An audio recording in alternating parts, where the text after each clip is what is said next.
Hello,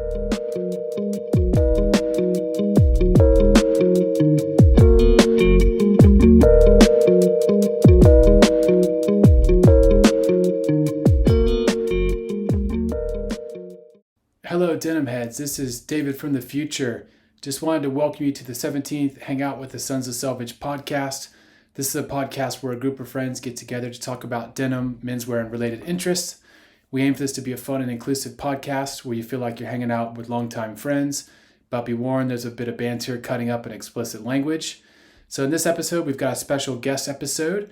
Our friend Giulio Miglietta, who's an illustrator and Chainstitch wizard, will be hanging out with us for an interview, and he'll also be joining us for a special Q&A this episode, and that'll be the entirety of this episode 17.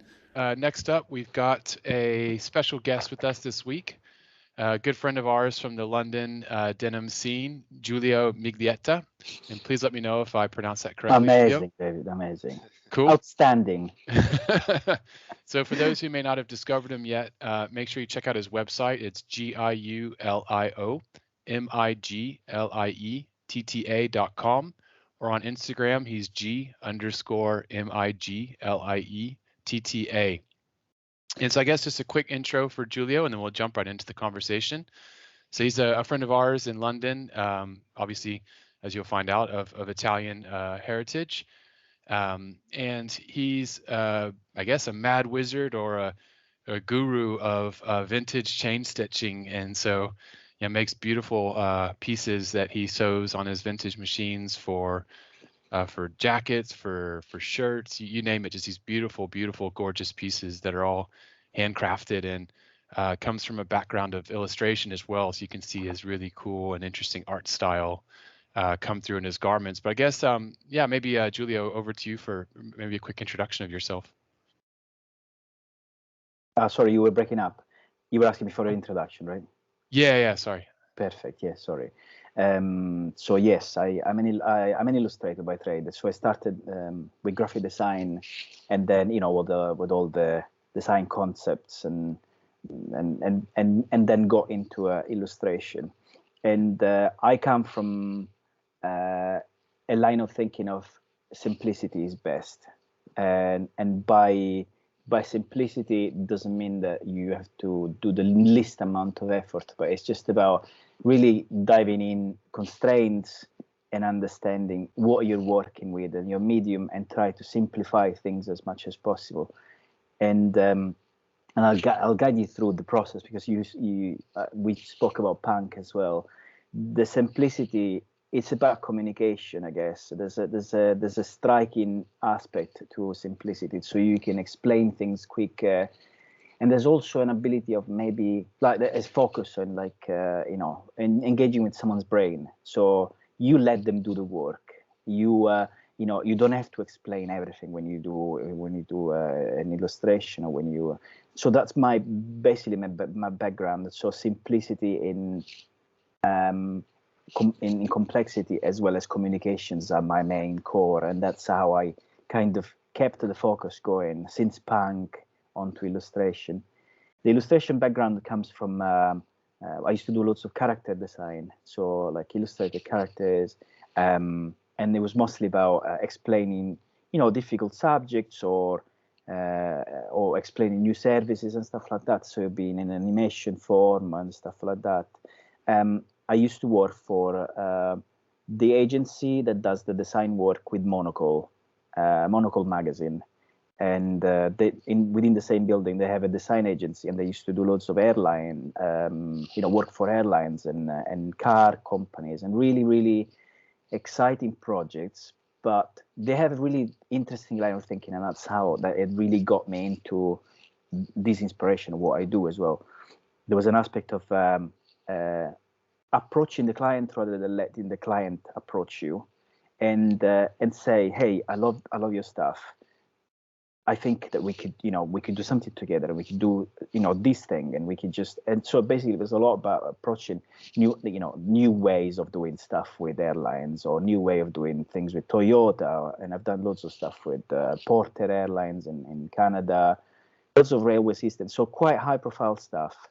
But quite engaging in that way, because you're basically breaking balls. You're just knocking on someone's door and say, hey, what's up? Let's do something new. And you're like, no, I don't even know, what. Okay, but I mean, obviously, the owner is Tyler Brulé. He's a millionaire. He's a famous millionaire. So he's got a presence and an award. So he could do that stuff. I'm Jimmy fucking Nowhere from south of Italy. And on that note, so it sounds like you've kind of got this history in illustration and artwork and characters, and then at some point you got into the chain stitching medium. How did you make that transition, and how did you discover chain stitching and sort of, yeah, I guess essentially how do you go from Illustrator to chain stitch wizard? Amazing. So I think chain stitching always comes from clubs and always comes from. So it has a. I'll tell a bit more about chain stitch embroidery because it's quite interesting. So it comes from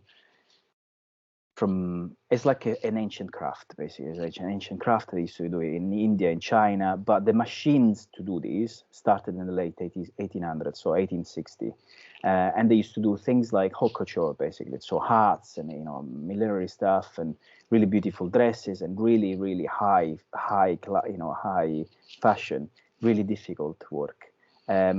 Or everything is handmade, so entirely hand operated, and you're basically doing three to four things at the same time. So you're spinning the fabric, turning a handle that goes 360 degrees underneath. You're also pushing it down to activate it, and then you've got the foot pedal, and your neck is always on a bend. And so basically, this craft at some point became took a whole new direction in the 1950s, in 40s and 50s, because back in the day there was there was other ways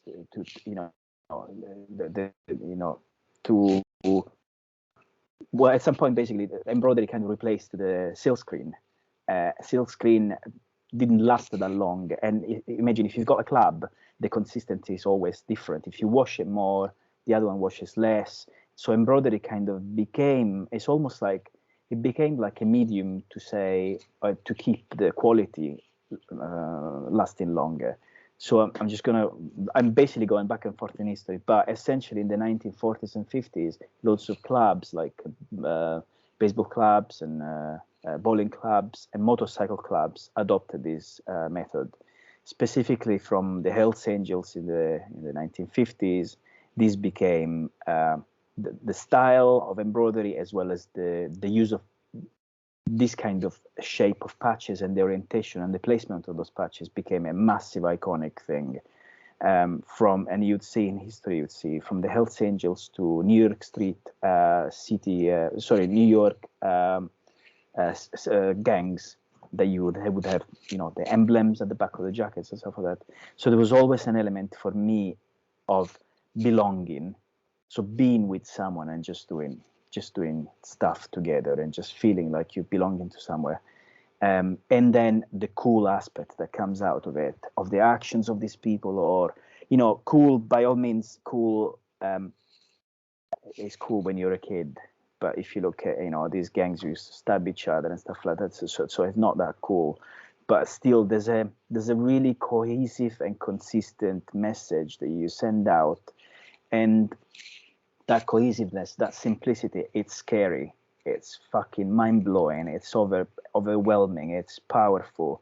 You have a bowling club that comes in and they're all wearing those fucking matching shirts, and they're all looking sharp because it doesn't fade, and they'll just rock it. I think it just come from that cool, that overwhelming stuff. And I've always said it since I was a kid, since the early days. I remember hustling my sisters that just went to London and say, hey, did you see some punks, or did you see some what else? What other subcultures did you see, and stuff like this? Because I was always obsessed with motorcycle gangs, or or that identity, the chains, the flipping knives and stuff like that, and that kind of represents that. And so I kind of carried on my heart, and the shift between illustration to chain stitches, it wasn't quite seamless. One thing that I didn't say is that because these machines are all hand operated, they're very hard to master. And then also there's a thing about the sourceability of these machines. There was a couple of brands. Well, there's a few brands, but mainly a French brand that started to do this. That was called Corneli, and they're also identified as Corneli Stitch because of that. And it was in the 1860s. They produced these brands, and they had sellers in different places. Wilcox, I can never remember what. Yeah, Wilcox and Gibbs used to have some, and then there was other brands that used to kind of have their the sales departments in different places. But essentially, these machines this technique kind of faded away. It was used in fashion in different other ways, and then kind of faded away. And then the machine are hard to find. Not only they are hard to find, but at some point in the 90s, they kind of scrapped loads of these machines. So the production line moved to Middle East, and these were just paperweights. So they basically scrapped them, and a huge part of these machines went lost. And so that's why the craft is very rare. It's really hard to find, and all that stuff. And going back to my thing is that it took me 5 years to find a machine, to find a good machine, and I wanted it because I wanted to do the things that I liked, and so I got myself into this hole. I always get into these rabbit holes where I just try to find if someone says no, or if I can't quite find something, that's what I'm gonna be. And so I didn't get tired of illustration, but Brexit came through, and the design dynamics were very different. There was this particular agency where I used to work freelance with, and other agencies started moving kind of towards Europe as a market, rather than, the plan was just to move in the head office to Europe and stuff like that. And I kind of felt like, not that I was going to be like left out, but I just felt like I just need to do something for myself and connect with people. And so I literally dived deep to find this machine and just said, this is a way to connect to people, a way to do stuff for people that really love things and do that cool stuff and do the thing that you can't find around. And so that's how I got into Chainstitch. That's super cool. And I guess looking at your studio on the video here, we've got like a couple examples of your work. So your kind of black and orange jacket there, that patch alone says so much. It's got your name on it. It's got this kind of cool font. It's got like the cool kind of ribbon. I mean, what all goes into like that piece in particular? Because that seems to be a great example of your work, and it's it's simple. But it's got that emotional aspect to it. Like, can you tell us a bit about that jacket in particular? Absolutely. So that style of patch is called rocker patch, and it's a tricky thing because, like I mentioned before, motorcycle world has revolutionized the patches world, and there's an actual trademark. It's almost like an unwritten rule, but it's a very strong and identifiable rule where the patches that are similar to motorcycle patches really you have to be careful to wear them and stuff like this. And I kind of, because I know very well that kind of scene, I know the motorcycle scene and all that stuff, I managed to get away from that. But basically, a patch that goes over the top panel of your jacket is called rocker, and one is called top rocker, and then there's a bottom rocker, and the middle patch is called death head. And death head comes from the Hell's Angel patch, because it's a death angel basically with the wings and stuff like that. So that formation is usually club is on the top, club name, underneath is the city, the town, the territory, the turf, and the middle is the emblem or the logo or the illustration that resemble the of the club basically. And so I've always liked that visual style. Obviously, you have to be really careful because even what's a band called Black Motorcycle Club, Black Label Motorcycle Club, I think they're called metal Black band. Rebel Motorcycle Club. Yes. I think. Yeah. I am bad with names, but yeah, I've got all the visuals in my head, and even their fans get beef from motorcycle clubs because their jacket, they're basically they use that kind of motif. So going back to this jacket, the jacket that I designed, it's based around New York street city gangs kind of style, where they would create their own letterings, they would create their own things, but they would play around those kind of, rockers things. So in this case, the rocker goes all the way around, so it covers all the back. So it's nothing closer to a motorcycle club, but that's the visual style, the look and feel, and the stuff. There's a lot of research in the type making as well, because when I often make fonts out of just from scratch basically. And there's a lot of different club gangs that used to do these.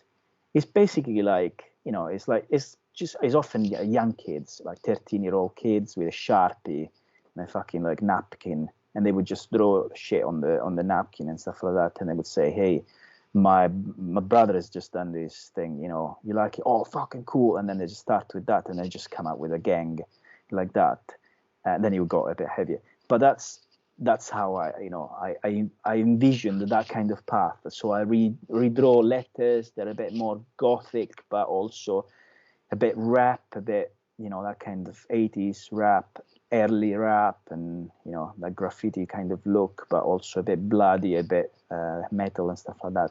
So that's how I got into that jacket. And it's just an old school ribbon. It's almost like a celebratory, like a coffin, like a funeral, like weight to it that I liked.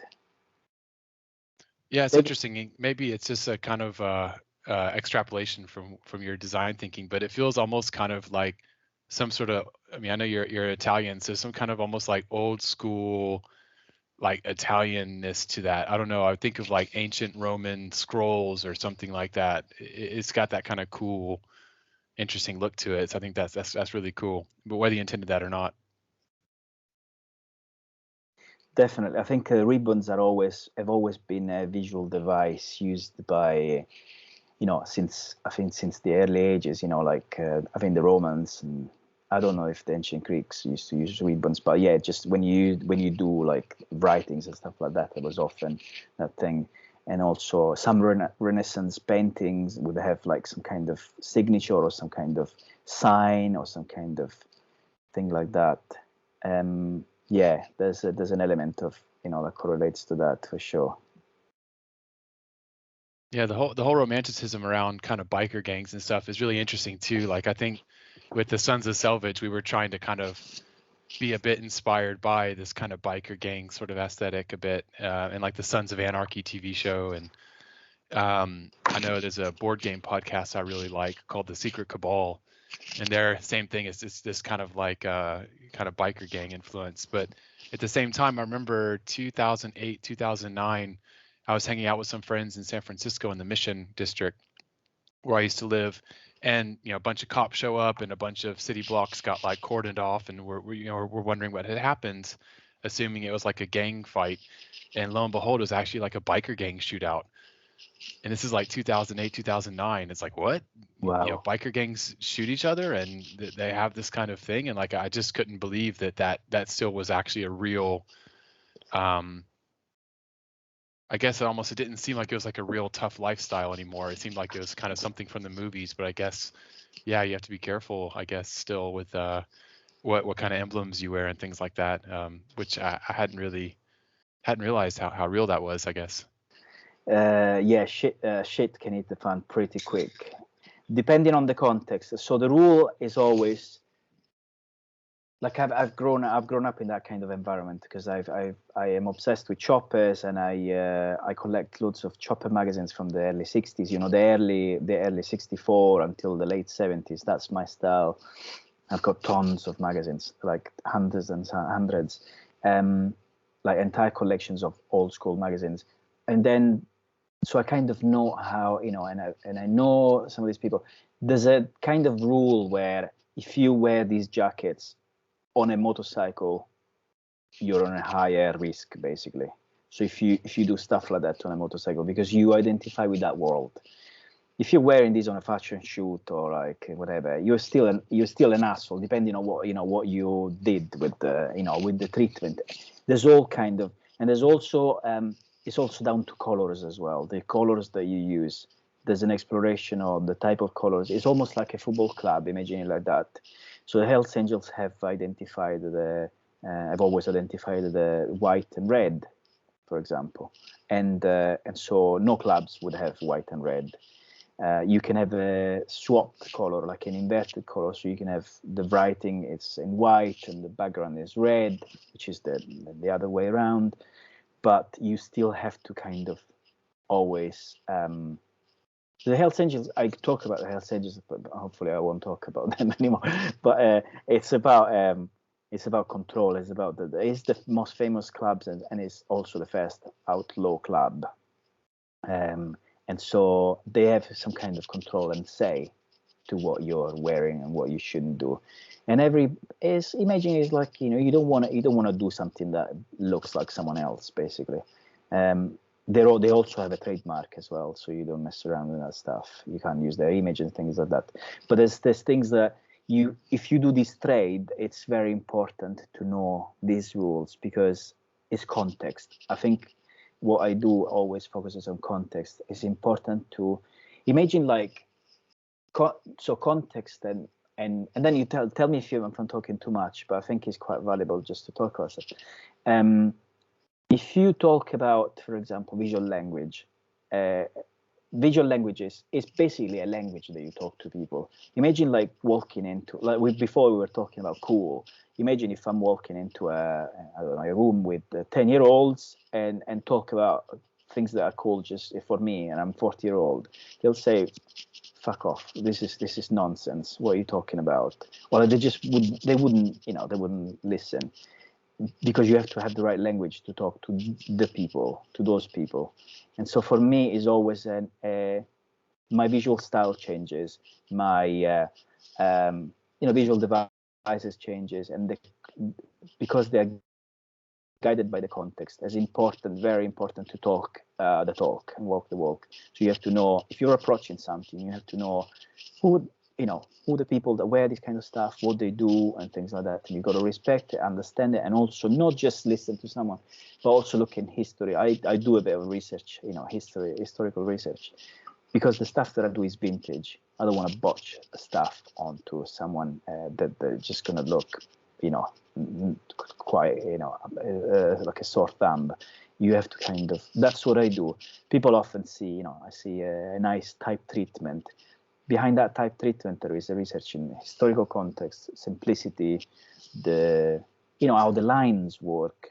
One thing that I didn't mention is that Chainstitch is like where like satin stitch is another type of embroidery. Basically, you can close the stitch all right. So let's imagine you're doing a line and that's it. With Chainstitch, when you do the line, you have to do 2 knots. You have to tie 2 knots. So you have to. Basically, the stitch ends with a loose thread. You have to put it back in, tie it at the back, tie the other one at the back. So it's very laborious.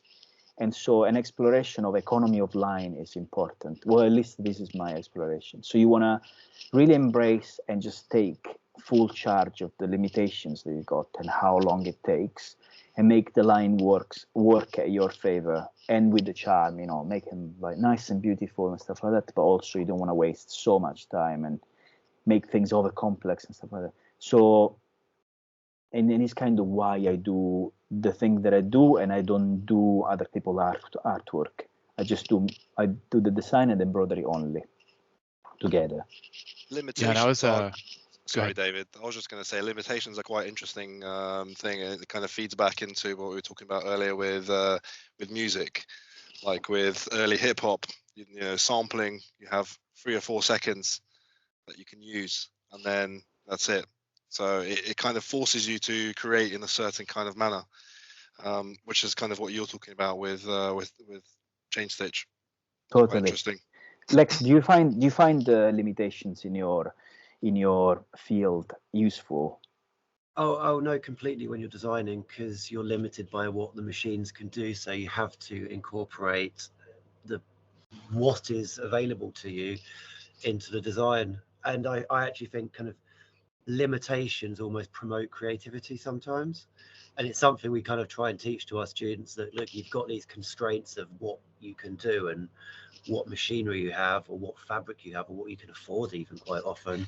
But I guess make the most of it and see how far you can push your creativity within these boundaries. It's kind of a fulfilling, isn't it? It's fulfilling. It really, I feel like sometimes I feel a bit existential, but I feel like there is a fucking point why we're here. And I feel like if we can engage with many parts of our body and the people around and make things a lot better and just, you know, make things beautiful, I think that's the way to go. And so I think constraints are always good, because of exactly what you said. It's just you navigate through those limitations. And so occasionally people you tend to relax, right? As you get into a craft or your business and stuff like that, you tend to relax. I always try and keep myself at the edge, on the edge. I always try and create new limitations where I can kind of wake up and, you know, it's a kind of fight or flight kind of thing within your work. So it keeps you moving, it keeps you creative, and it keeps you excited, and other people really enjoy it. And it kind of ties it back in with what I was saying about simplicity at the beginning.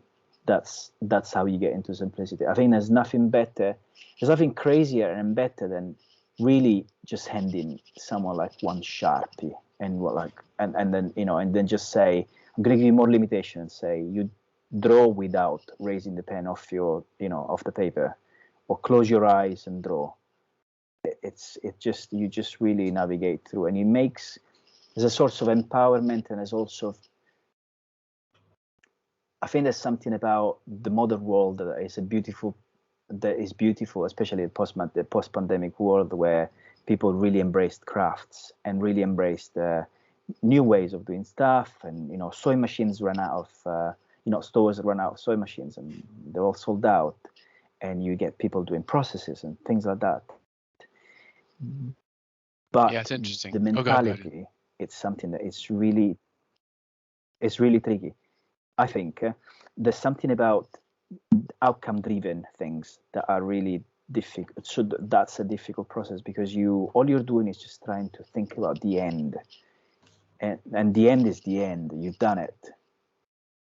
Whether the process is really exciting, because you're really finding yourself. You get into places, and also you shake off that urge or that rush into having to do the best things.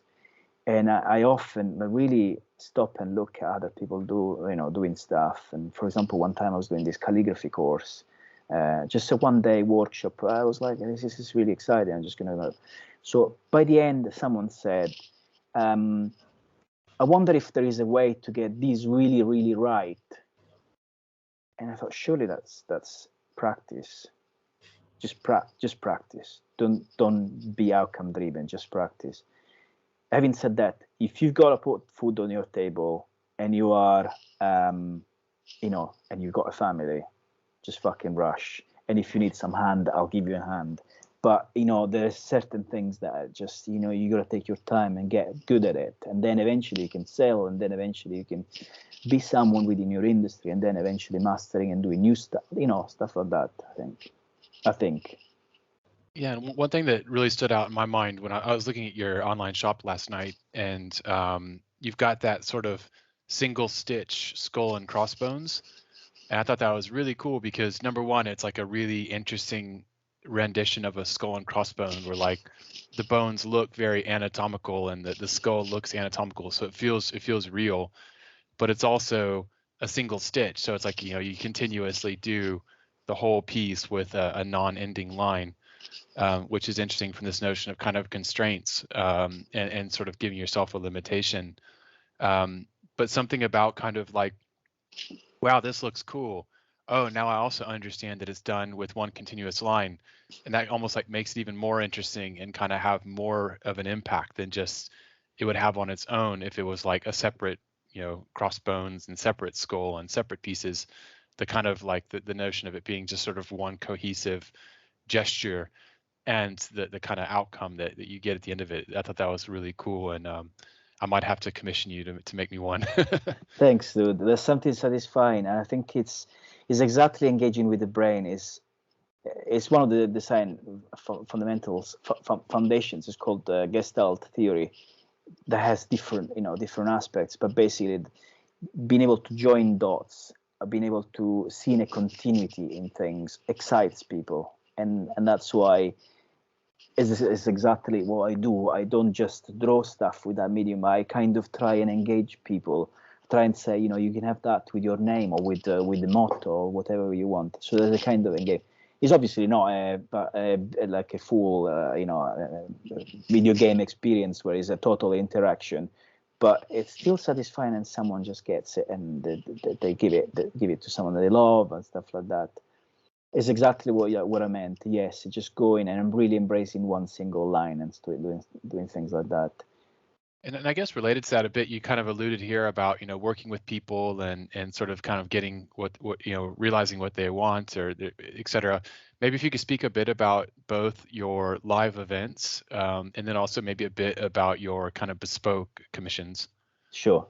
So there's different routes to what I do. One of the things that I do is live events, and basically what I do, I got to a stage where I'm able to. Well, basically, what I do is that I do small pop-ups here and there, like, and I'm able to do like beautiful collaboration with like people like Black Horse Lane, where I'm able to do things there, and I just do my own designs, and people come over, my customers come over, their customer come over, so there's a nice engagement and things like this. And then I also do collaborations with brands, so I collaborate a lot with brands, and I kind of dip into my background of working with brands and working with people. It's a really nice way to connect with people, and I'm all about that, because it's just good to get out, good to show people the process, and also what I really love is just to be able to be given the opportunity to say, hey, I've got this brand, I really like your stuff, let's work together, I'll let you do something with my brand. On different level, I've done things with Adidas, I've done things with Arsenal, Dr. Martens, I did an official collaboration. So there's different levels, and independent brands as well. But it's the ability of like, if someone that gives you their brand and say, within boundaries, can you work with us? And then you engage with people. And there's something really beautiful I really embrace. Again, it's about limitation. So it's about saying, me and this brand are coming in together and doing something that is very unique. It's very rare to find, and we're going to do something very specific for that event. There's a massive value behind the advertisement and the marketing, just the sense of belonging and brand engagement, because people will collect it, people will enjoy it, people will always remember. And there's something I sometimes think maybe it's a bit psychopathic of me, but like when I do stuff, I like the fact that people talk about it, and and they do cherish it, because it's almost like when I approach a new client, may that be an individual, unless they're really like a bit withdrawn and not quite so open, I'm still in touch with them. I'm always in touch with them, and sometimes they send me a photo when they're in a different place, and it's exactly the relationship that I like to have with people. And with the brands as well. There's many different things. People say, you work with many different brands. Like one of the craziest brands I worked with this year was Playboy. And it's like, maybe you're working with a bit too many people. So yeah, that's an interesting thing. But my approach is always different. The line of thinking is the same. It's about bringing value to people, to the actual customers, and working with that brand. And we always do something different, because what I said before, I always try and put myself through the landmines and try and come up with different ideas. And then kind of mumbling about stuff hopefully makes sense. And then there's another thing about, you were asking just something else. Sorry, David, I forgot. Yeah, totally. So first one was kind of, the live events or the pop-ups, and then also like how does like a custom commission work? Like if one of our listeners wanted to commission something. Sure. Okay. So usually I work with you can imagine there's lots of parameters for commissioning stuff. And I work through systems. So I worked out through the years. I worked out a system where you can just go online and submit an inquiry where it guides you through all sorts of all sorts of like aspects, colors and sizes and stuff like that. What I don't do anymore, it's small work. So small, like very simple work. I could tell you two things. I could tell you that maybe it's not cost effective for me, or it's not worth my time. But really, what I really enjoy is doing it in person, because it takes the best. It's the best out of it. One simple thing that I did for Ilya was the SOS on a shirt, and I did an anchor for him. And what I get out is, it's not a jacket sent through the post, but I actually get Ilya that shows me stuff. And I see his eyes, looking at the process, and he asked me if we could take a photo and stuff like that. It's part of the experience. What I sell is experiences. So for me, having more quality rather than quantity is always better. And so when I get people are trying, understand what they do and stuff like that through the form, I might have a Zoom meeting, I might meet them up and stuff like that. And I'll try and navigate through things. That's usually how I work. Thankfully, schedule is always quite busy so far, because I'm one of those people that really don't. Ilya guessed it. I don't let myself. I don't give myself so much free time. I never get bored. My mind is always fucking spinning. Yeah. I'm always thinking about just kind of like creative ideas and stuff. And I can imagine something where, like, I mean, maybe you already do this, but if not, it could be interesting. Is like to take your live events and almost somehow kind of like make them into a punk concert. Amazing. So maybe you've got like one of those little pop-up turntables with like old punk 45s playing like while you're stitching and stuff. And amazing. Do you know, David, this is not far from something I thought. The only thing is that I do tie myself into like new things, and they all take time and stuff. So sometimes I just plug in, like, I've got 2 GoPros and fucking these, and then I've got like an AI, what's it called, gimbal that follows me when I move around. And then if I add another mixer, I'm just gonna absolutely lose the plot. I think there's something that I have to say to myself, although it's exciting. Maybe just keep it back for now. Yeah, someone bumps the record and or your sewing machine at the same time. It's like double trouble. But dude, if I could do it, that's an amazing idea, totally. And I guess one more important question I wanted to ask, make sure we cover is, I know you've done a lot of different projects for a lot of different clients. Do you have like a favorite project or like most interesting project that you'd like to speak about? Yeah, so I think it really ties with the denim world. I worked with Miles Johnson, who used to be a design director at Levi's for a long time. He was head in LVC, and if I may say so, the good old days. My absolutely favorite years of the LVC, Levi's Vintage Clothing, and then he basically moved on. He moved on to Patagonia. He was creative director there. He's a beautiful person, and he was also in the Pottery Throwdown, and everyone kind of recognizes him. I don't know did you see that program? I saw the episode where they made they had to make artistic toilets. Amazing! No, I didn't see that. How did I miss it? So good. So Miles was at the beginning. I think it was for about 3 episodes, tall with the ginger beard. And when he left, everyone cried. The nation cried, because it's just such a beautiful person.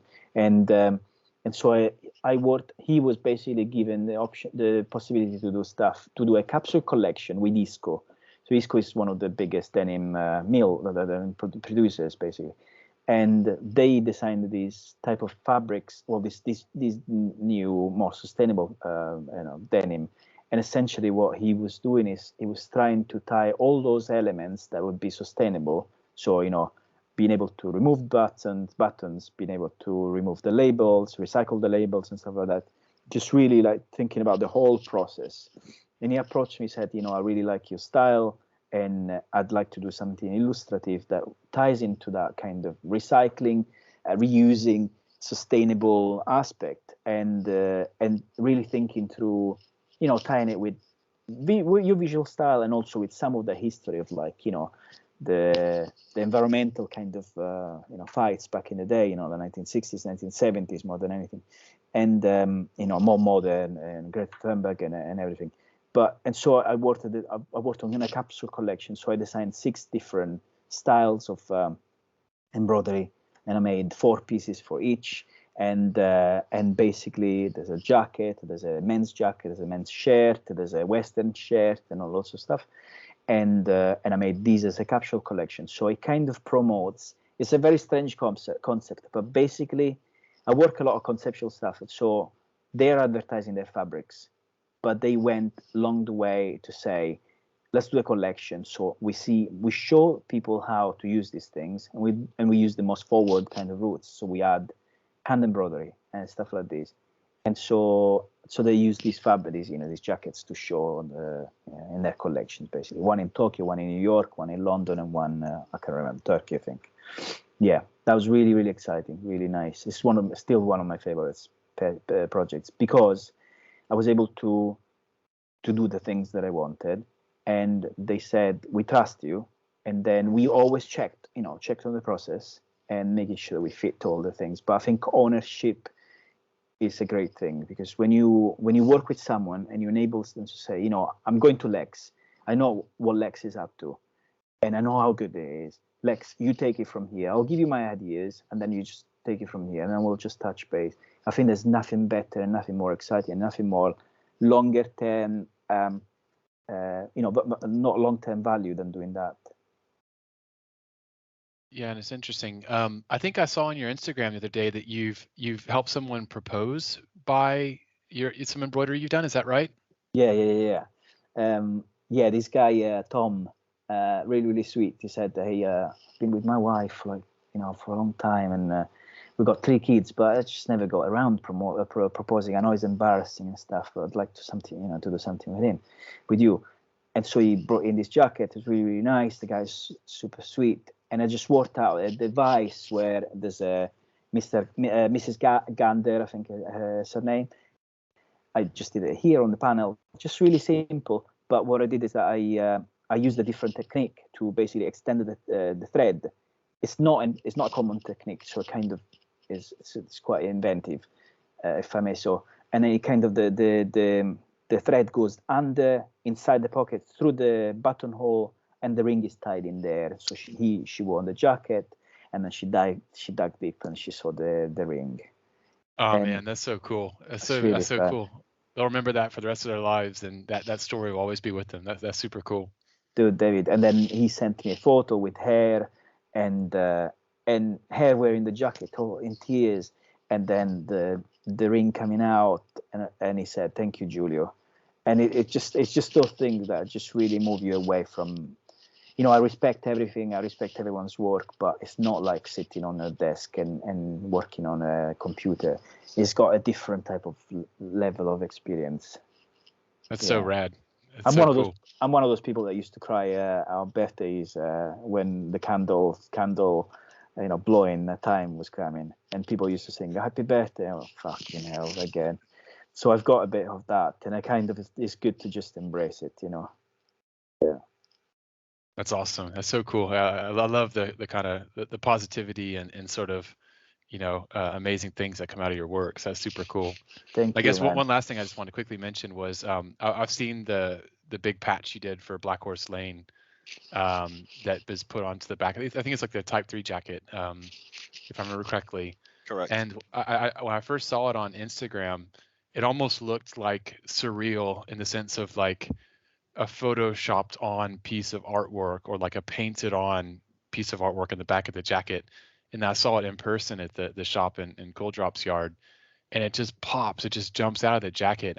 And I don't know what it is, but there's some interesting quality to that work where it's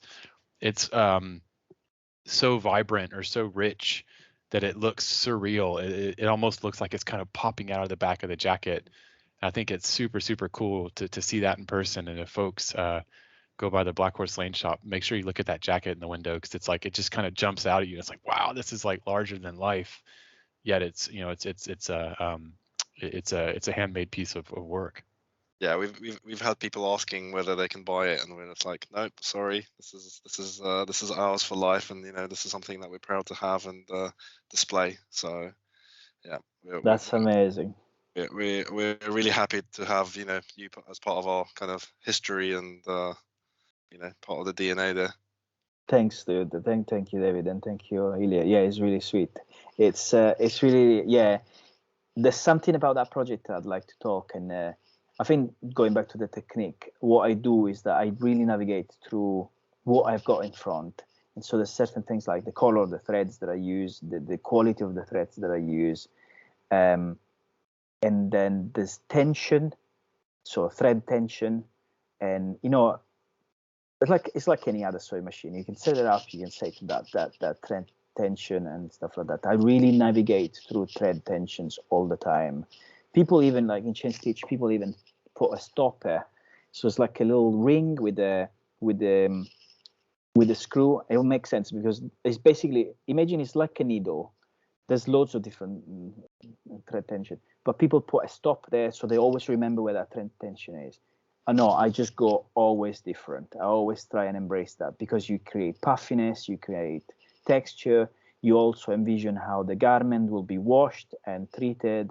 You really navigate through the type of fabric that you're using and how the wear is going to be, and I do tests, and so I try and see how it will envision in the future and stuff like that.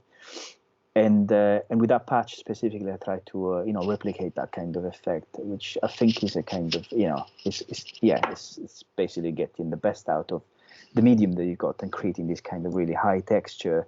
There's two techniques that can be done with the same machines. One is called chenille or moss stitch, which is more common, and it's called it's a kind of puffy like pile stitch type you see on what's it called on varsity jackets, those big letters, and then Chainstitch. I try and drive Chainstitch towards chenille, so I create puffiness, I create texture, and even on the line work and stuff like this.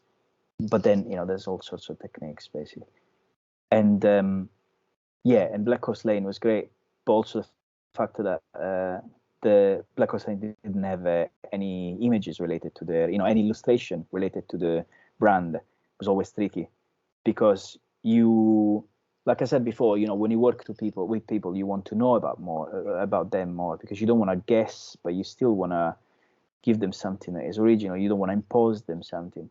And when you work with someone that doesn't have any illustration related work, it's a bit like giving your wife a birthday dress. So the dress that she's going to wear during the birthday, that's the most difficult thing that is going to happen because you got to identify the moment, the excitement, the hairstyle, the size, and all that stuff. So it's all those aspects. So I was happy with the result, and navigating through who Han is and what the brand represents to Han, and the simplicity, and those core aspects like the sustainability and the being able to repair the jeans and stuff like that. We had a conversation with Ilya, we had a back and forth, and it's just good aspects to just navigate through and just make them as evident as possible, but with a charm. Yeah, super cool. Definitely it has to be seen in person to really appreciate the full detail of it. It's really cool. Thanks, dude. I know that Tom had a question about me touching George Ezra's ass. So like one thing that I didn't mention is that together with the individuals and beautiful individuals and brand, I also do work for celebrities and for artists, music artists, and stuff like that, and so George Ezra was one of the people that approached me. I did his new record. It's called Gold Rush Kid. So it's a typographic, hand drawn from scratch, nice and visible, legible, readable from far away, quite iconic, cohesive, and really simple. It kind of dives back into my punk kind of history. where you can see it. It's on a denim jacket. It's gold rush kid, so it's a Levi's jacket. He's always matching it with the Dr. Martens boots. So it's that kind of identity, the kind of look, and he's so proud of it. And he always, wears it. He wore it to a Graham Norton show and on different shows. And he's in the cover. He's in the music video and stuff like that. And he's excited. His assistant, which is his PA, is his sister. And that's already, that made me feel like this fucking guy is great. Because just to have a PA that is your sister means that not only you're a great person, but also you're a balanced person. You've got really good values within your family and stuff like that. And when I was saying to you about working with people that don't have visual identities behind, George was one of those. And I did more stuff for George. And one of the things that was really important for me was navigating through, he's, within measure, navigating through who he is and, what he's done before. And one thing that I discovered was, because I have to be honest with you, he's not my favorite music. But things brought it to me, so I had to do the best out of it. And one thing that I learned is that he didn't do a record for 4 years, and then he also, during the pandemic, he said, "Fuck it, I'm just not gonna do this anymore, and I'm just gonna, live in a caravan and pick up flowers and stuff like that." So I really, really, these things are really important to me, because you really, you talk to that person, you kind of understand what they do and stuff like that. I think it's just to get that level of intimacy, but not overwhelming. Calling them up and say, "Hey, what's up? Do you like these? Oh, I think I've done this other thing and stuff." There's that level of professionality, but also, diving deep in who the person is and trying to get the best out of them. Yeah, super cool. And on the kind of music and punk front, it feels like you should do something with Pete and Tony from Telesun at some point. Maybe some kind of because I know they're kind of big punk and particularly Clash junkies.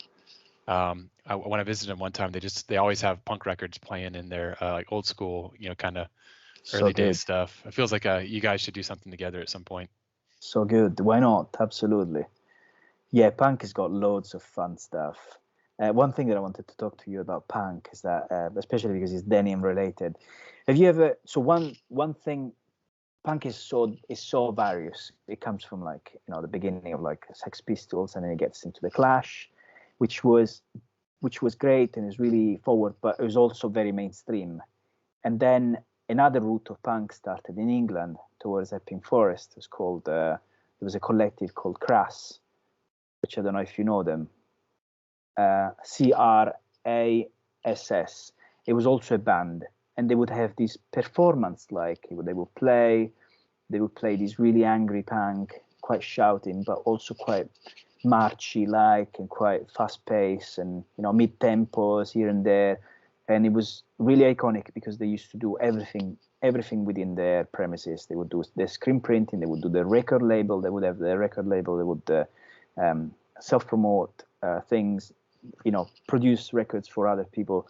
And that kind of cohesiveness and that kind of self-sufficiency was great, because when I grew up, the reasons why I embraced punk were many. One of them was because I was fucked off with the world, because I had quite traumatic upbringing in many different places.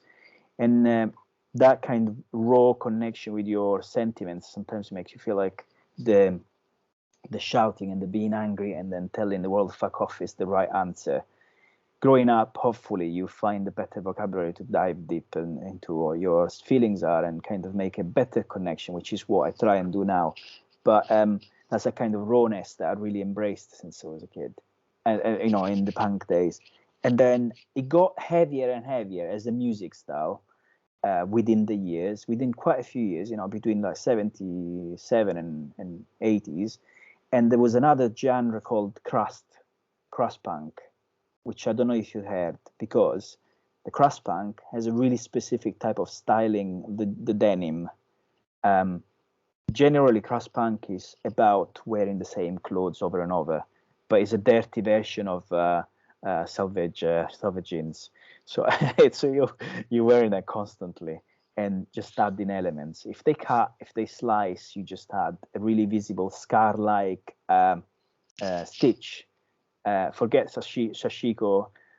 This is like proper like World War III, like scar in the face type of things. And they used to get this really shiny finish onto black.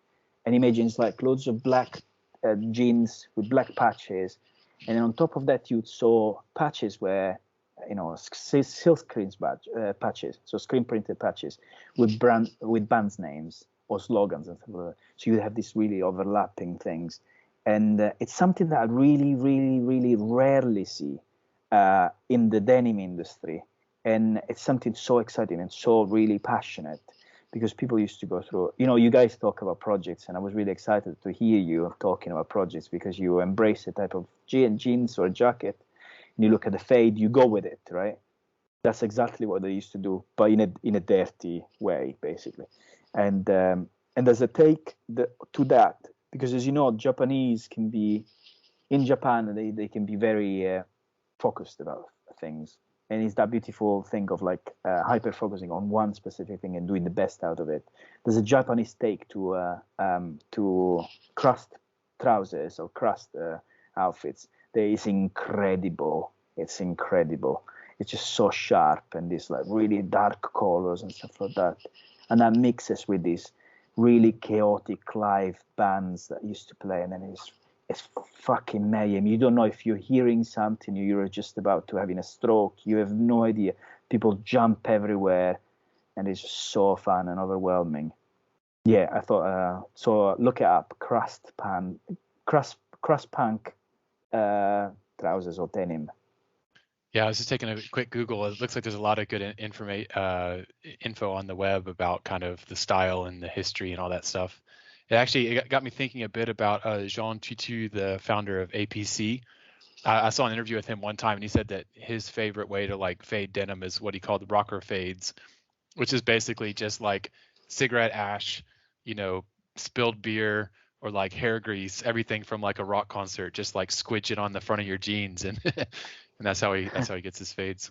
Exactly. People used to. I remember when I used to play in bands, people used to share tips of saying, you know, have you ever tried the Marseille soap to do these, or you just spike up your hair with Marseille soap, which is insane. It's absolutely insane. And the funniest thing, the best thing was just that on a rainy day, you'd see these people bubbling up, and it was amazing. You see bubbles falling off people's neck. It's so fucking That's brilliant. amazing. Oh man, I can only imagine what that would be like. Probably do a cool patch of that, actually, of like, you know, kind of like crazy mohawk and then like bubbles around it. Oh man. Well, should we maybe jump into a bit of Q&A together? We could. Awesome. Yep. So I know some of our Instagram followers had a couple of questions for the group and for you as well, Giulio. So let me pull those up real quick. So the first one was this is from RKN Modern, and he's asking, you know, what's your favorite biker vest, your favorite motorcycle, and the oldest garment in your collection? Oh yes, it's Ryan. I've got it here. So biker vest, I didn't make it, so it's an LVC biker vest. So this is my club, and it's basically, I don't know if you can see very much. It's a Type 2. It's lined with the 1950s blanket. It's really well done, and they put this really flamboyant studding around. I don't think it went so well back in the day in the collection, but I loved it, and I just thought, I actually bought one, and I thought, this is nonsense, I'm gonna sell it. So I sold it, and then I was like, I'm gonna get it again, and so I bought another one, and I actually styled it the way that I wanted, and I've got loads of like 1960s patches where it says, was today really necessary? Or another one that says, don't follow me, I'm lost. And there's all sorts of little, you know, coding around the numbers and stuff like that in tune with the biker culture. So that's one. Bike-wise, my bike is a 1979 Harley Davidson Shovelhead, it's called, or it's also called Lowrider, and it's quite similar to how it used to be stock, but it's a lot different. I kind of dive into the lines, it's still low and stuff like that. I think that's always been my favorite in terms of the model of Harleys. And I love every bike in the world, but Harley Davidson has always been in my heart for exactly the same reason as I was saying to you before. It's always been badass. It's always been a dangerous, a death feeling. When you jump on it, it feels like it's the sketchiest thing ever. You don't know if you're just going to, if it's breaking down. You have this experience where people that ride old Harley, they just really get into old Harley. They buy one old Harley and they think that everything is wrong. But actually, it's just the engine. It's just so messy and so like old school and agricultural. It just looks like World War II. How often do you get to ride yours? I used to ride every day. Yeah. But after pandemic, I'm almost like wondering if I should get like a little push scooter. I just don't go out anymore on the bike, and like you just really get you one of those like chopper lowrider bicycles. Yeah. With accessories and shit. Yeah. Fringes and stuff. You can do all your own kind of decoration for it. You can make it yourself, so it can be like, kind of have like a flag, a Miglietta flag off the back of it or something. So it's sort of a banner. It's like it's your official brand bicycle. David, don't come up with these suggestions. I might dive deep. And I guess another one for you. What's the weirdest thing someone's asked you to embroider? That was my question. Was it? Yeah, cool. I think women's pants is one of the thing. Women's knickers, but it wasn't one person. It was like it was a brand. It's like silk knickers. Just the two words confused me. I think one thing that I find it's another weird thing. Well, it's not weird, but it kind of it's a good segue. I have kind of I've received like a commission by Coca-Cola that wanted something to do. They wanted an engagement station in Trafalgar Square and doing 2,000 shirts, customizing 2,000 shirts with every single customer's choice in 2 hours. I thought that you guys have no idea of how things can be done. Replied really nicely, never got back. One thing that I wanted to say is that I really, since my punk days and since my outrage when I was a kid, I really defined some parameters of how I work and who I work with. I tend to avoid corporations that are not quite with great policies, with people and the way that they source stuff and things like that. Within. And that one thing that I don't do is I don't do governments, I don't do banks, I don't do insurances, I don't do religion, and I don't do fast foods, basically. Just anything that is related to that mass grinding and kind of anything that I don't think they need a better picture for themselves. They portray it enough of a better picture of themselves without thing. And I often I don't know if it's a good thing to say or it's a bad thing, but many of these approached me and I just refused. And I always try politely to explain the reasons why and be respectful, because I think every job should be respected, and everyone that works within a job, they might hate the company policy, but they need food on the table. So I think everyone deserves a respectful answer. So Ilya, that's a bit for you, a bit weird requests. I had KFC contacting me the other day to do some stuff, and I said nuggets. Yeah. Just embroider on nuggets, please. Have you ever seen that episode with Homer Simpson that wraps everything that is oily on a paper? If it's oily, I can eat it. Yeah. Oh, I'd love to do like a really mock project with some of these companies. Just come up with an absolute outrageous idea and make it really viable, and just turn up and just get a couple of like really fun mates to deliver this absolutely outrageous project. Yeah.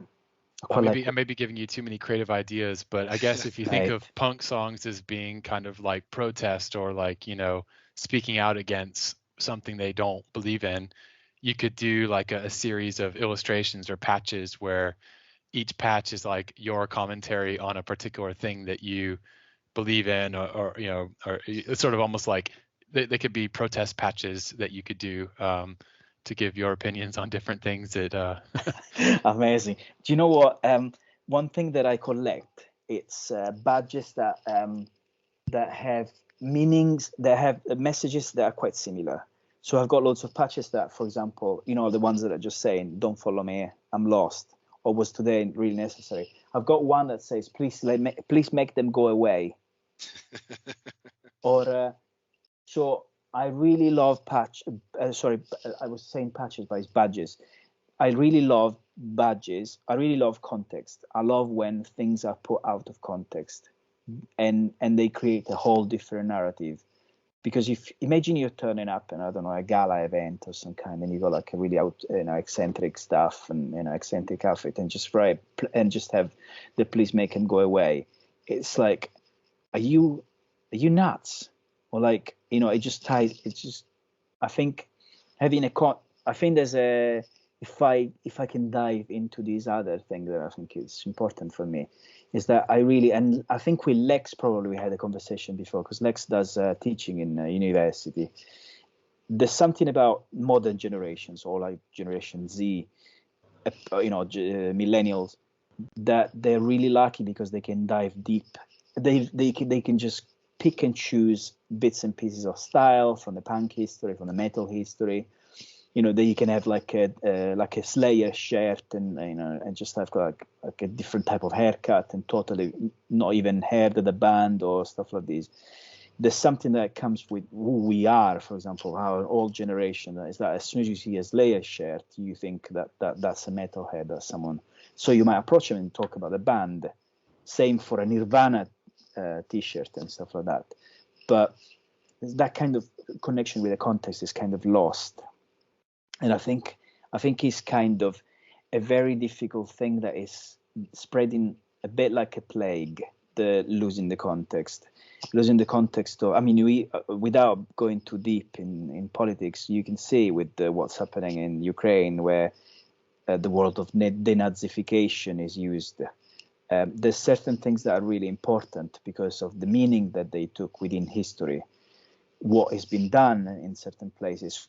So when you use a word, when you use a garment, when you use something, you don't have to be an absolute, geek about it, but still kind of, evaluate where does that come from? Because I think otherwise you kind of lose the value of things and you forget how things were tied together. There's something really nice about loving an artist and then actually reading about them, or hearing a podcast, or hearing them in an interview talking about how they got there. Because it really makes them close to you. You understand the line of thinking, and you actually say, "This guy is an asshole," or "This guy is, he's got great thinking," or "This is how it used to be made." Going back to Chainstitch, for example, if you look at how Chainstitch used to be done and the bowling shirts, and you look at the simplicity, the type of outline work that they used to do, some of that is dictated by the motor that they used to use on their machines. So there's two types of motor. One is clutch motor and one is a servo motor. Servo motor came a bit later and is a lot more manageable. It allows you to do a slower speed. The clutch motor is fast and hectic. So if you look in the context, you dive into the history, you can see how that complexity, those crazy lines, those weird letters that are really not finished, are not just because people didn't know that technique. It's because of the context. The time in history, they just had that shit motor, basically. And it's charming, it's great, but you can't do it anymore with the new motors. So it's gone. There's certain things like that. I feel like so old about talking about this. No, it's cool. I mean, it kind of makes us think of like, old school like Selvedge shuttle looms versus, modern projectile looms, or, I don't know, really crappy 3D printers at the very beginning, and then now you get into like the more fancy resin printers, and it seems like that kind of like those sort of evolutions of a craft Even like, a lot of us on the podcast are into Warhammer, and there's like the old little, lead soldiers versus the new plastic ones. And yeah, it seems like anything that you can kind of get into, you can dive deep on sort of the old ways, the kind of the secret knowledge, the old wisdom, and versus like the new ways of doing things, and kind of appreciate the differences that maybe you couldn't if you didn't explore that. And maybe yeah, I guess the kind of the key takeaway for folks who kind of like skim the surface of things is you might miss out on some of the nuance and the beauty if you don't go into the nitty gritty details. That's greatly said. It's not. It's more inclusive than what I probably was saying. I mean, talking of your old machines, do you have a particular favorite? Firstly, what's your oldest machine, and do you have any that's a particular favorite of yours? So I've got two machines from the 1920s. One behind here, it's super rare. It's called ACH, and it's a post-bed chain-stitch machine. So it's like, imagine it's the same stitch. All the machines that I've got, then I've got 5 that do exactly the same stitch. But I'm just a geek, and I just love to use different machines because they all perform differently. This one has a post-bed, so you're able to do things like, hats, but more than anything, you can do things that are really difficult to reach. So you can do sleeves, or you can do trousers legs. I've done something for, I can't remember, was it Liam Payne, singer? Yes, I did something for him with a nice handwriting on the side of the, on the shoulder. And it's something that you can only do with this machine, because otherwise you have to deconstruct the item and just do, and do it by yourself. And it's something I enjoy. I just, it's a workhorse. It's a collector piece. There's an estimate of about 10 in the world left. So it's quite rare. Now there's different voices here and there. There's carcasses here and stuff, but it's a collector piece. But I still use it every week, and it runs like butter. Yeah, that's one of my favorite. And also, there's another one that really is my favorite. It's only just came in, and it belongs to an embroidery artist called. Hold on. Oh yeah, sorry. I thought it was the door. Diana Springle, and she's a famous embroidery artist. And she basically contacted me, and she said, "Hey, Giulio, I saw your stuff because I did the feature. I had a feature in an embroidery magazine." And she said, "I'd like you to have my machine. I had it for 45 years. I think you're the right person." So I went over. I didn't even know the lady. Didn't really research the name. I went in, and it was just an overwhelming experience where I could see her work everywhere, and she had 6 books of her name and stuff like this. But she wasn't hesitant in explaining who she was. And the first thing that she did is, let's take a photo of you next to the machine. So it's, really like humbling experience. And that's with me now, and I'm in the process of restoring it because he's been sitting for 45 years, and it comes from London, but it's a 1920s machine. It's called the Corneli L model. Yep. Yeah, I read your post on your Instagram about that. That was such a great read. Yeah, I recommend folks go and read that post. It was quite emotional, that relationship that you developed with her. Thanks, dude. Yeah, I talk to her every once in a while. She's super nice. She baked me a cake. Best fruit cake ever. Oh man, I could use some of that right now. Dude, me too. Cool. Should we do a couple bits more of Q&A? Yep. Awesome. Yeah, so I guess maybe this one's kind of related to a little bit we were talking about before, but this is from He-Man Denim. What's your favorite garment that you own, and what's the grail item that you don't own yet but want? Shall I tell you something about me?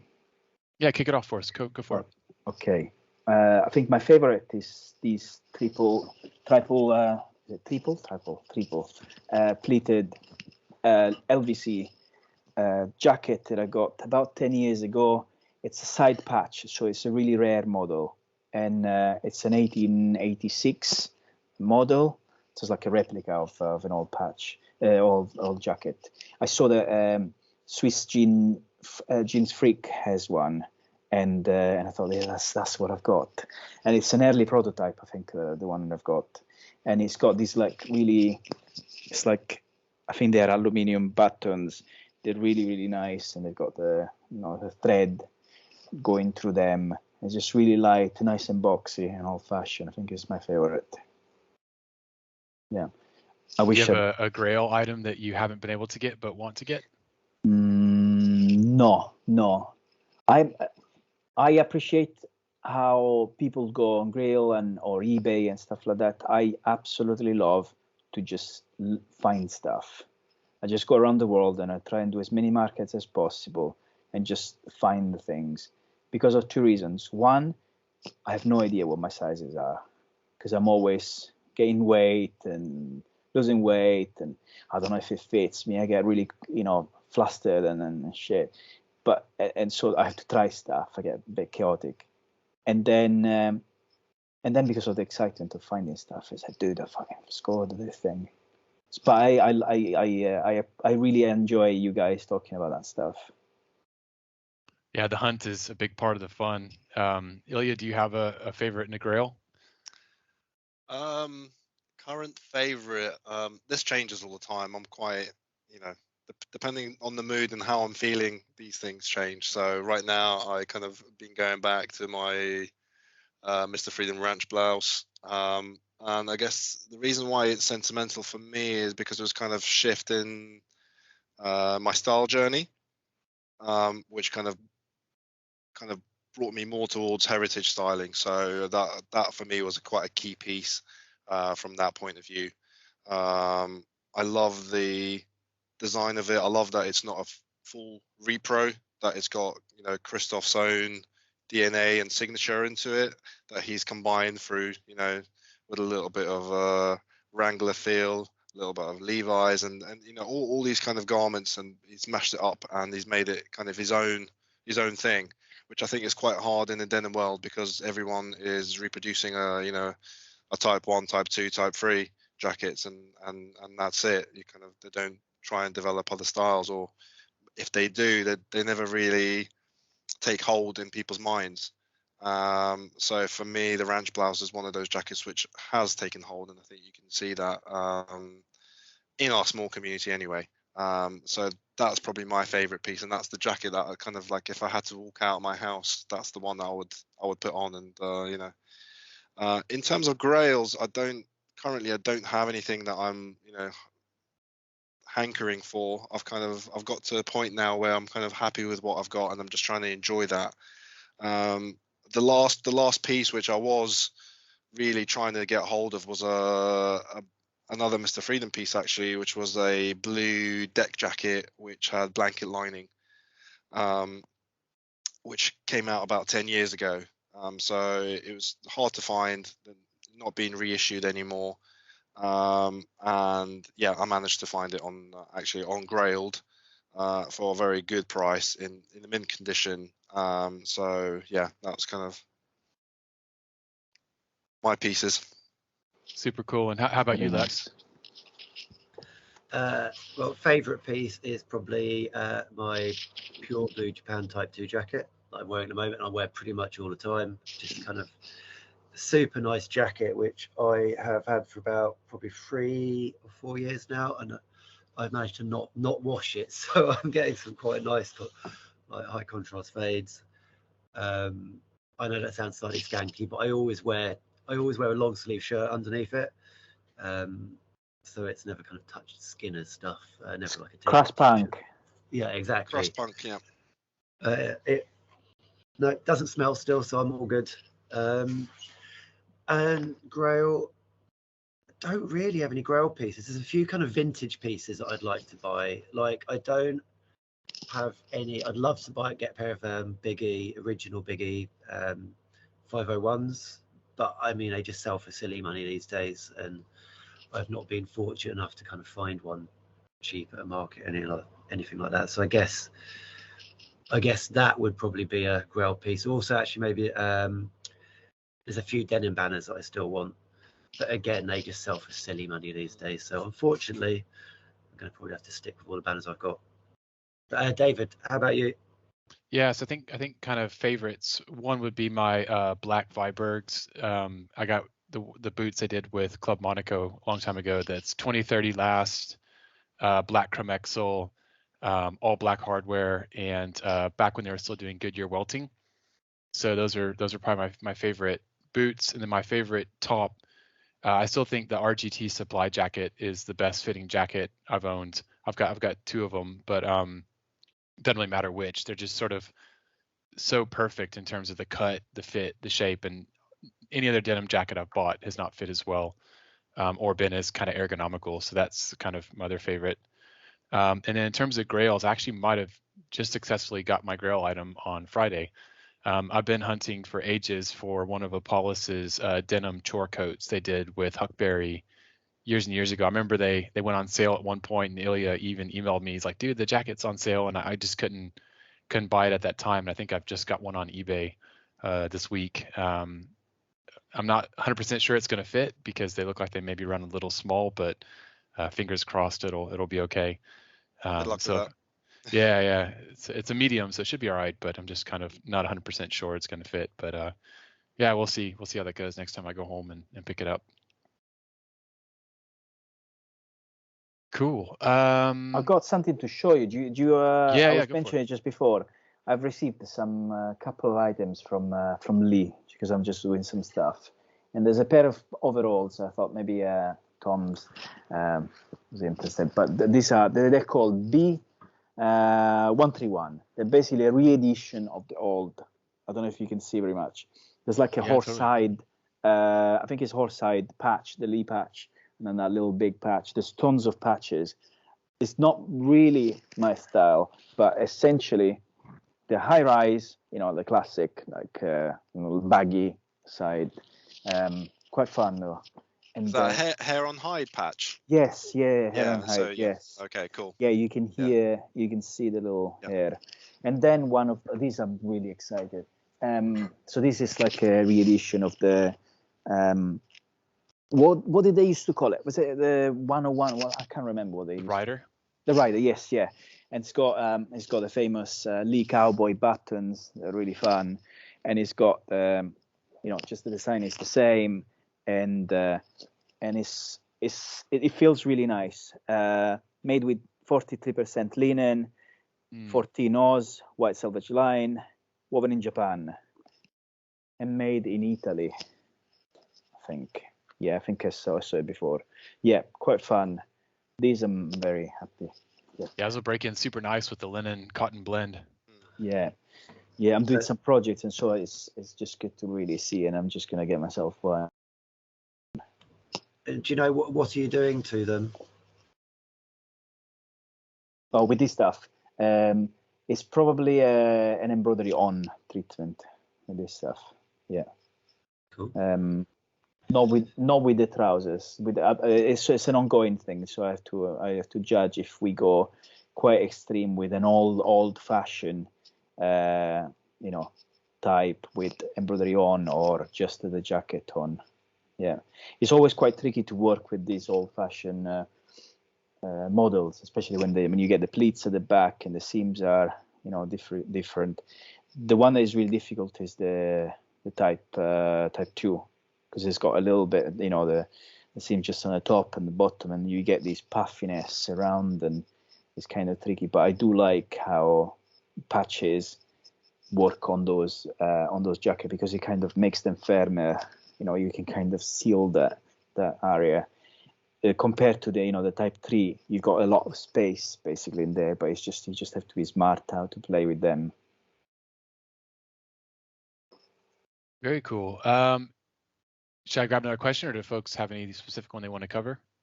I think one which would be interesting is the one from Davey the Defender, and that is, what's more important, the denim mill or the construction factory? Any pairs with ace denim but bad construction, and vice versa? I think the two are as important as each other, really. I think you can't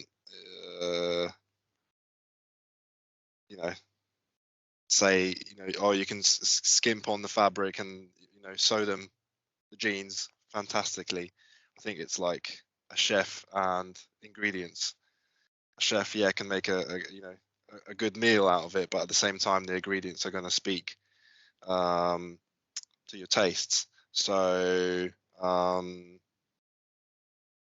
would rather try and compensate on either side a little bit, but have a better product at the end of it than just say, let's just spend all our money on the best fabric and then have them sewn in a sweatshop because it's cheap.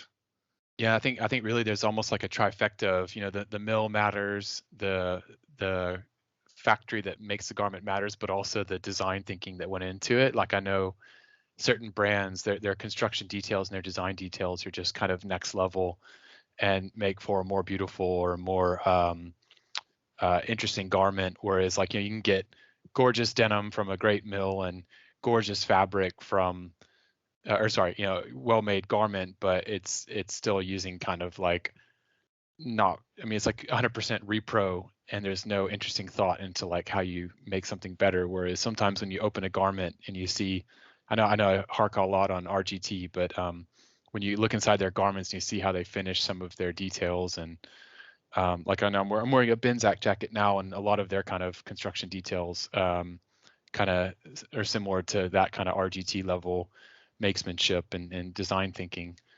And I know, Lex, that's kind of your secret sauce, all the kind of pattern theory and all that kind of fun stuff. Yeah, I mean, it's important when designing, you think about construction. Again, it's something that, going back to students, so many students just don't think of these days. They design a garment and you're like, well, how are you going to make it? How is the construction going to work to get kind of a really beautiful finish? And it's always really satisfying when you design something, at the same time you work out a way of making, you get a really kind of clean, perfect finish on the inside. It's always something really nice when you kind of manage to achieve that perfectly. It's quite similar to, as you were saying, with the chain stitching earlier, designing around, minimizing the kind of the number of times you have to cut off the design. It's a similar kind of design process. You kind of get the process guide you, isn't it? There's also something about the mistakes or the unexpected findings that is really like exciting. No, you just make a mistake and say, oh, this is great. I've done great stuff. Like, I've done things that I really love out of mistakes. Yeah, I guess that's like, I know we've got our opinions, generally speaking, about like acid wash and stone wash, but if I understand correctly, the invention of acid wash jeans was someone at Cone Mills had apparently like dumped over a bunch of bleach on a few rolls of fabric, and instead of throwing it away, they just decided to make jeans out of it. And that was kind of like the start of the whole stone wash thing, apparently. Oh boy, we need the name. We need names. I hope he got fired. No, joking. But that is an interesting point. But yeah, I'd rather make a more balanced product out of everything than just skimp on one or the other. Yeah, agreed. Yeah. And if anything, I'd rather go for a slightly cheaper, but still a good fabric and have better construction. So. Without doing names, I bought 2 LBC shirts, which I loved. One pink salmon and one blue. And as I'm wearing them, I look at the cuff, and there was a random cover stitch just here, just random, just in the middle.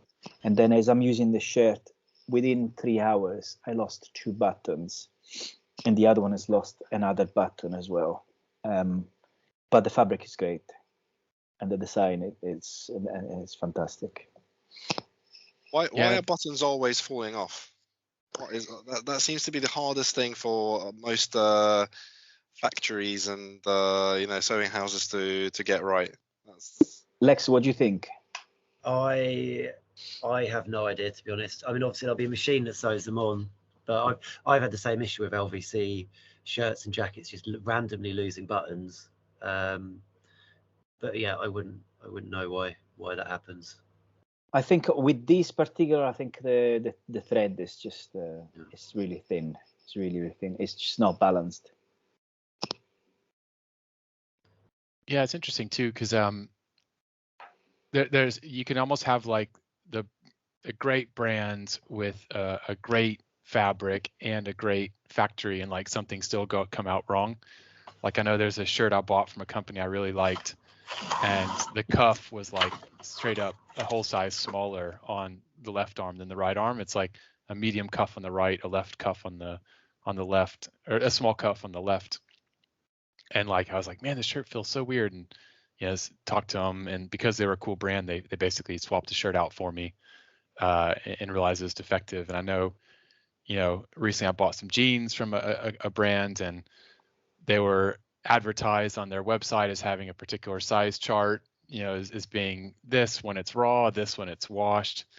And the jeans I received after a one wash jean was the size it would have been raw, but it obviously had been one wash, so it was like a whole size big essentially. And I think at the end of the day, it's like you could have perfect instances of each step of the workflow, perfect fabric, perfect factory, perfect design.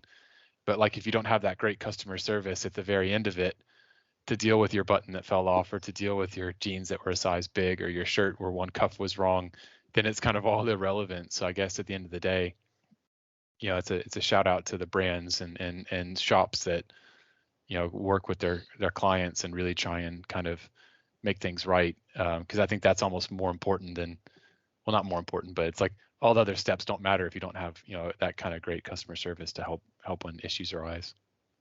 I once bought this vintage jacket. It was like a workwear jacket, and I've stitched my name at the back, and I've used it as all oily and stuff.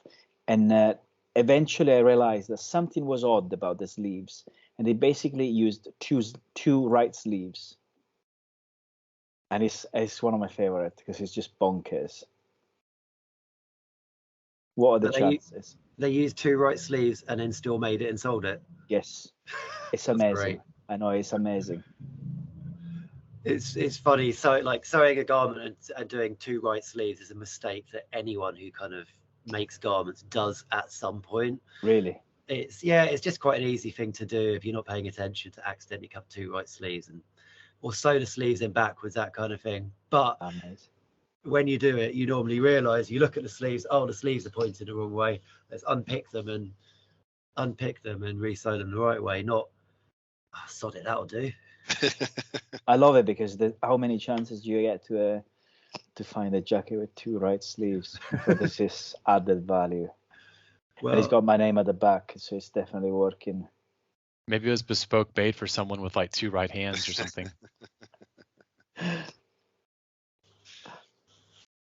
Should we try maybe do one or two more questions? Yeah, why not? All right. I think this one's an interesting one. So this is from ULRIKOTTVIT. I'm not going to try and pronounce that. But it's any tips for students with a tight budget that are getting into raw denim and rugged wear? I guess where possible, buy things secondhand is probably quite a good starting point. On kind of like Market and Grailed and eBay, you can generally find some bargains if you keep an eye out. Probably a good way to start.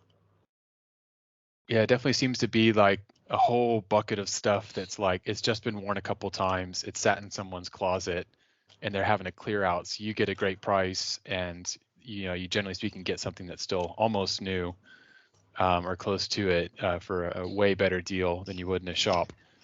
I would recommend, if you go on to like either place, feel free to message the person to give you specific garment measurements, because I know folks often don't list their measurements, or they didn't take them in a certain way. So even saying like, hey, could you give me some measurements and use the guide on Rivet and Hide's website or the guide on Selvedge's website, etc., is definitely helpful to make sure they give you the right info. And it's also worth mentioning too that I see a lot on like Facebook, on the raw denim group on Facebook. It's a great place to go for entertainment on our hobby. There's some pretty interesting unexpected posts on there. But I think one thing that I've noticed is oftentimes people get into raw denim and they're immediately like, oh, cool, I need to get like 2 of these pairs and 3 of that color and this different fit and that different fit. And I think there's something really to be said about just get like 1 pair of black jeans and like just 1 pair of blue jeans, and beat the hell out of them for a couple years, and then only after you've like really worn your first black and your first indigo pair, then maybe get something else beyond that.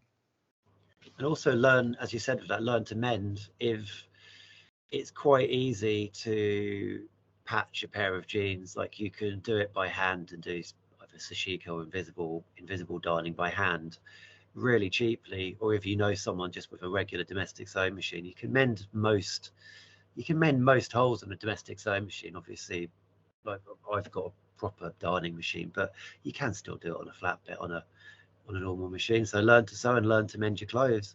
So if you do kind of splash out your student loan on a 120 quid pair of jeans, you know, but then if you kind of wear them every day and make them last 4 years, actually that's a pretty cheap pair of jeans, really. So yeah, I think also there's this notion like a lot of people have that they need to like retire a pair once it's got to a certain level of wear.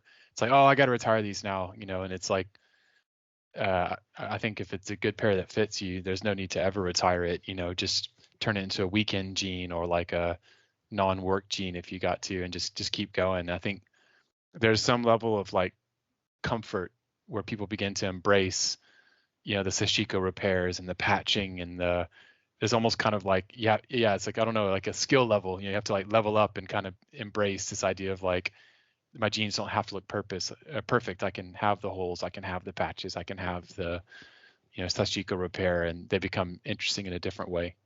I think the problem is there's so much option these days, and there's a jean coming out every week with you know a new weft which is wine colored or beer or chocolate, you know, or smells, or you know, all these options, and you know it's very tempting for people, especially those who are just coming into the hobby, to like, oh, I want to try this, I want to try that, and not actually use the items that they've bought and you know spend their money on. So yeah, I'll definitely agree. Go second hand. In terms of offering people some options for a new brand, if they're like want to buy a new pair of jeans, is there someone that we can recommend who does a quality pair of jeans at a decent price? I'd probably say towards the cheaper end of kind of the sort of brands that we like. Edwin, I think, is probably the best value, but that's still quite expensive because the Selvedge jeans start at about 100, 120 quid, something like that. I think so. You've got Unbranded, who have good denim and you know decent construction on their decent price. So yeah, between those, if you're looking a little bit further, I think TCB in Japan do really good value jeans, which are constructed really well, great denim, and it's a great company ethos as well.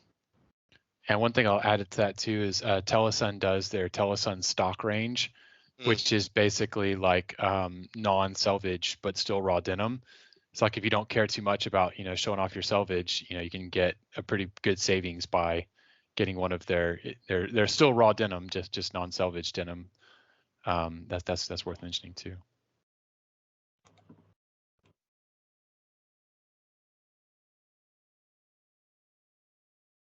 Cool. Maybe one last one to kind of wrap up on, because I think this one could be a fun one, is our good friend Work in War asked if each of us could have a superpower, what would it be? Maybe Giulio, you want to kick that one off? Yeah, definitely pestering people. I think pestering people is my just the absolute lack of balance. No, I'm not sure. Superpower. Do you want to do it, and I'll have a think? Have you got one, David? I've got one. I'll go for teleportation. I love to travel, but I don't like necessarily all the you know the hurdles that you have to jump through. Especially with a family of 4, I would. That's the power I would go for. Teleportation. Just take myself into you know a nice place in the world, and then come back whenever I need to. That would be my one. Not the power of getting super sick fades really quickly. No, that's okay. I can skip on that. Yeah, I don't know. I think flying. I used to have kind of recurring dreams where I could fly, so I think that'd probably be quite a fun one. Yeah, but the thing is with flying, that's why I've gone for teleportation, because if you go for flying, you have to, it's quite cold. Yeah. You have to go through all the kind of, the the weather, and you have to also carry things with you. So yeah. How about one like, so Magneto obviously can control metal, being one like that, but with denim, so you call denimino, and you could control denim. You control fades. Yeah, control fades. You could have like the Midas touch, but you turn everything into indigo. Oh, I was going to say time travel for mine, both to kind of like go back in time to like cool places like ancient Egypt and kind of weird sort of Indiana Jones archaeological type aspirations, but also to kind of go to the future and see what kind of like, do we turn into like Blade Runner at some point? And those kind of like crazy cyberpunk type futures. But yeah, maybe also just going back to the Midas touch, having the indigo touch where I can turn everything I own into indigo. That'd be kind of cool. I think one that I would like is probably, I think flying is a great one. I used to have this two recurrent dream. One that I would just get to school and I would look down and I was wearing fucking slippers. And the other one, I was still in school, but I was able to just do like this. I just basically levitate and just float. I think that was really exciting. I think I was probably hyperventilating in bed, but I was really excited. I'd like to keep that, I think.